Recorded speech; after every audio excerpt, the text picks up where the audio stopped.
4 separate stories intrinsically woven. 4 stories pan out, all 4 chosen for a particular reason, to show us a subtle message this festive old season. We start with a guy called Zach. He's a priest. Not the biggest casted nativity character, to say the least, but he is there. You see, him and his wife Liz are righteous and fair, totally content in life except for one thing. You see, Liz and Zach, they couldn't have offspring. And at this point in the story, well, the thought of conception, with the body clock against them, it was just out of the question.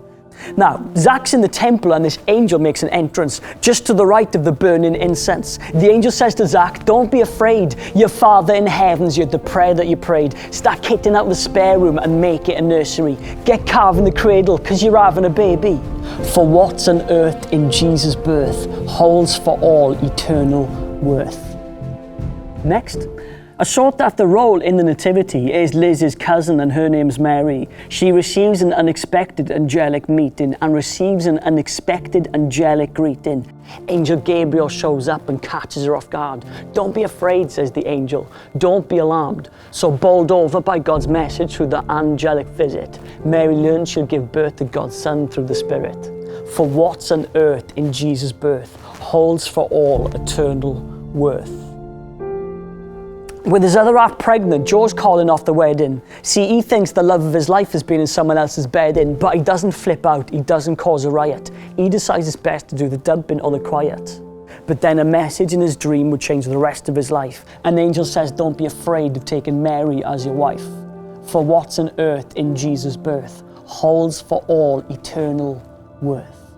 Next, the hilly turf, with a sheep and the shearer, where a shepherd looks up and sees an angel appear. The shepherds, they're stunned from the shock, but they're still conscious. An angel tells them it's all right, there's no need to get anxious. Don't be afraid, don't be scared. A king's born in the stable with hay as his bed.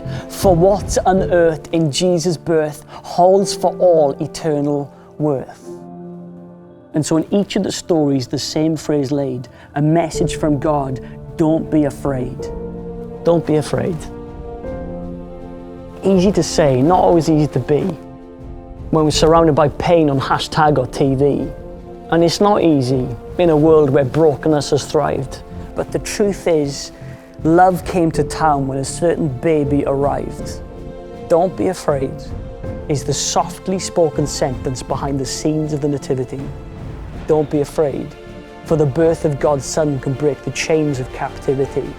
He came to restore a relationship that in Eden was once frayed.